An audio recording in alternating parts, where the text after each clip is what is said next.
अभी कुछ महीनों पहले सीएसओ ने आंकड़े दिए कि Q2 2020-21 में भारत का विकास दर थोड़ा बेहतर हो गया था और अब वो -7.5% रह गया है, यानी सिकुड़न पहले की तुलना में थोड़ी कम रह गई है।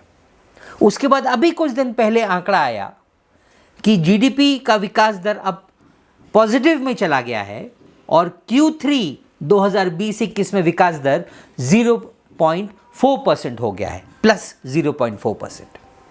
अर्थशास्त्रियों ने कहना शुरू कर दिया कि हमने कहा था ना कि भारतीय इकोनॉमी का वी शेप्ड रिकवरी होगा मोदी सरकार की नीतियों के चलते, और वो इन आंकड़ों से साबित हो रहा है। यानी अगले साल में इकोनॉमी बहुत तेजी से बढ़ेगी।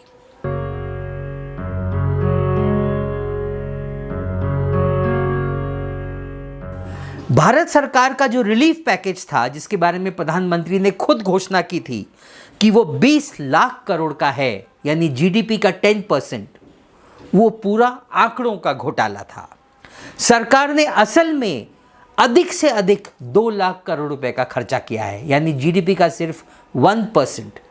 दुनिया के ज़्यादातर जो बड़े देश हैं उनका जो रिलीफ पैकेज था वो 5%, 7%, 10%, यहाँ तक कि अमेरिका का रिलीफ पैकेज अभी बिडेन ने जो अनाउंस किया है वो शामिल कर लिया जाए तो वो जीडीपी का 20% हो जाता है।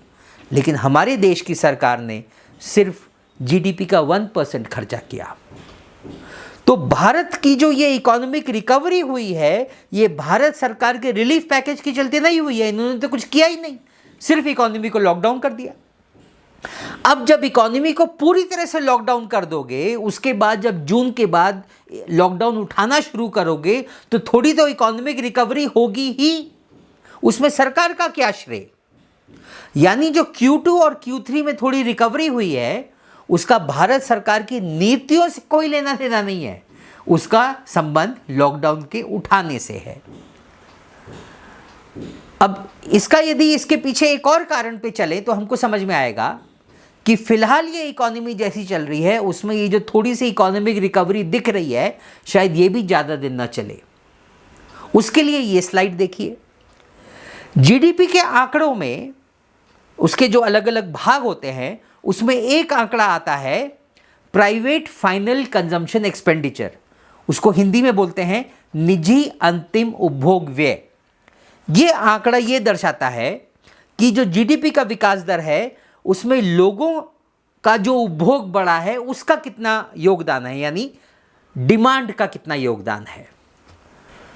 आंकड़ा ये बता रहा है कि जीडीपी का विकास दर था -7.5%, लेकिन प्राइवेट फाइनल कंजम्पशन एक्सपेंडिचर गिरा है -11.3% से, यानी लोगों की स्थिति और भी बुरी हुई है। अच्छा, अब जब लॉकडाउन उठाया जाता है तो मध्यम वर्ग और उच्च मध्यम वर्ग का कंजम्पशन नॉर्मल पे आ जाएगा। इसका मतलब है कि जो गरीब लोग हैं उनका कंजम्पशन -11.3 से भी ज़्यादा गिरा है।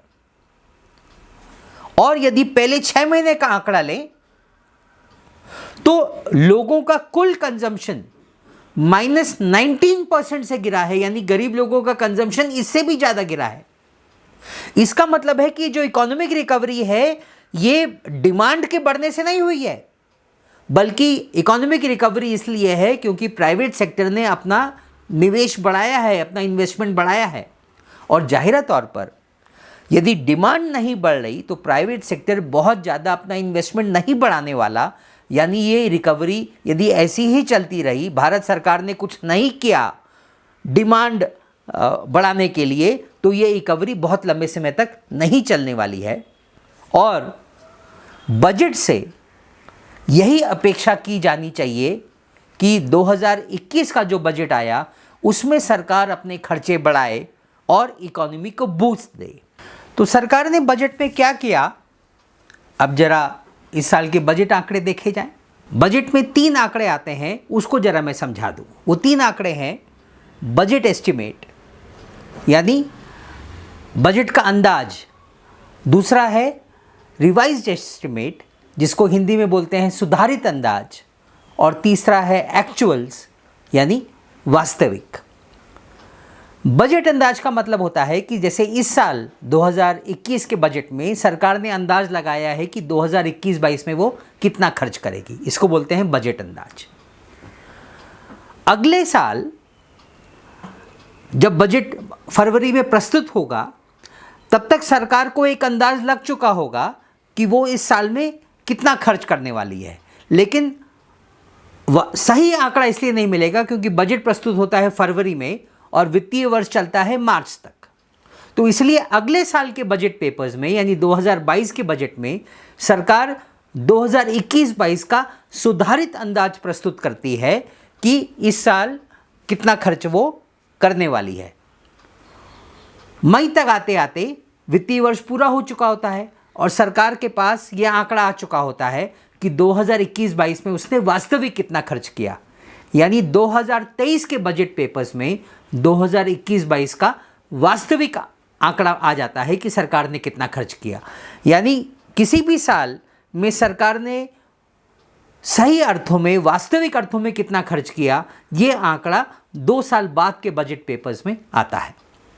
तो चलिए अब इस साल के बजट आंकड़ों को देखें 2021 के बजट पेपर्स में। इस साल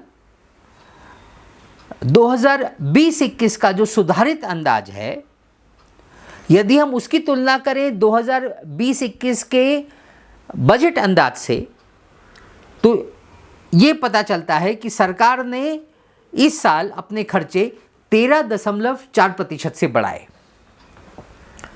यदि हम इसकी तुलना उसके पिछले साल से करें यानी 2018-19 का वास्तविक और 2019-20 का वास्तविक, पहले और दूसरे कॉलम इस टेबल के, तो पिछले साल सरकार ने अपने बजट खर्चों में 16% की बढ़ोतरी की थी। यानी महामारी के काल में भी सरकार ने उसके पिछले नॉर्मल साल की तुलना में कम खर्चों में बढ़ोतरी की है।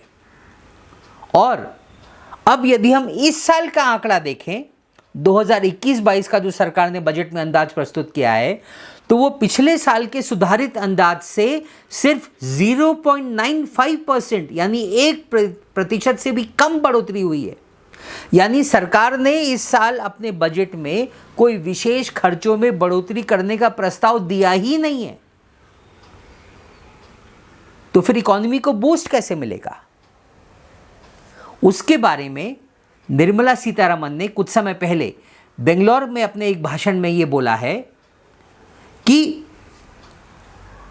सरकार की भूमिका रहेगी कि अर्थव्यवस्था को वो फैसिलिटेट करे और प्राइवेट सेक्टर इकोनॉमी को बूस्ट देने में उसकी मुख्य भूमिका होगी। इंग्लिश में वो कहती हैं कि the government will play the role of a facilitator and the private sector will be the key driver of economic growth. यही नवोदारवादी दर्शन है जो कहता है कि सरकार को अर्थव्यवस्था से अपने आप को हटा लेना चाहिए और निजी क्षेत्र ही सारी जिम्मेदारी निभाएगा निवेश बढ़ाने की और इकोनॉमी को बूस्ट देने की।